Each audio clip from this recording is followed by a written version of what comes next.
Since I'm creating these little shoes today, I thought it would be a good opportunity for me to share how I do two of my most used stitches, a backstitch and a whip stitch.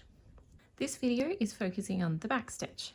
First, to explain a backstitch, I'm going to draw a line on my whiteboard here, and I want you to imagine that we're looking at the side of a fabric.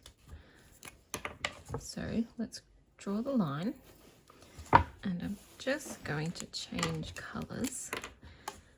So with a backstitch, it's not necessary to create a knot. So we can come directly from the underside of the fabric and we can go over, and we're going to repeat that stitch. So we've got two stitches essentially in the same position.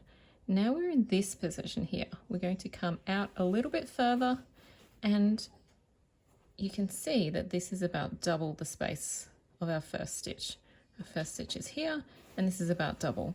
Now our thread is going to come back in to the exact point where our last stitch finished. It's going to go under the fabric and come back out another half or another stitch length in front of the first. Then we go into where our stitch ended and back under. So this is how we continue. So this is what the back stitch looks like if we were looking at the side. So on the top of the fabric, our stitches would look very much like this. Hopefully a little straighter than that. And under the fabric, so we start with here, and then that goes to this one, and then this one goes.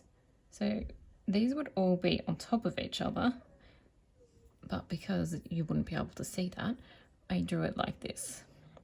That's just to give you an idea. Normally your stitches wouldn't sit side by side together like this. They'd be on top of each other. We'd start with the half stitch and then the full stitch. And then we go full stitches like this, one on top of each other.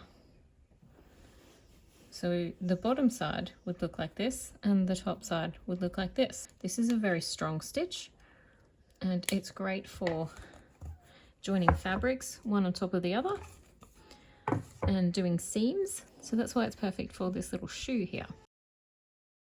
So like I said, we don't necessarily need a knot here.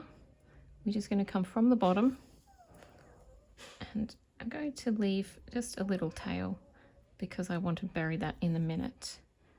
So straight back down. This is going to create, oh, that's annoying. Tail, get out of the way.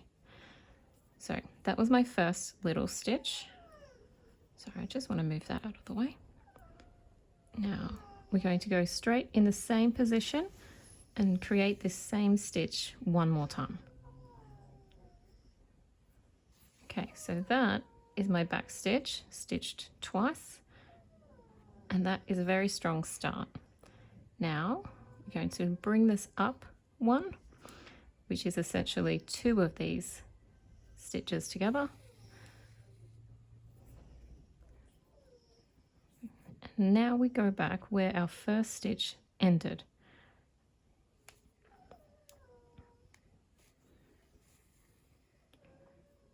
And again, we go forward about double the length of our little half stitches here.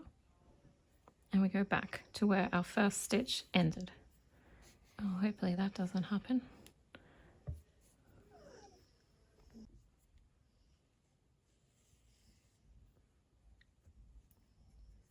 So again, we're going to bring the needle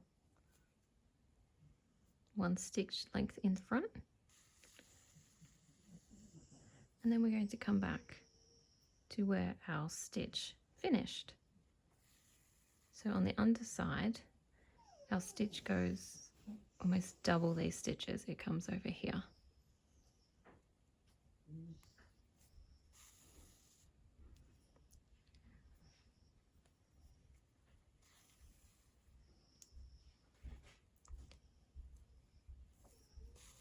So that's it for backstitch. It's a pretty simple stitch, and it's a very strong stitch. Great for using it to join fabrics together and create strong seams. So thank you for watching, and I'll see you next time.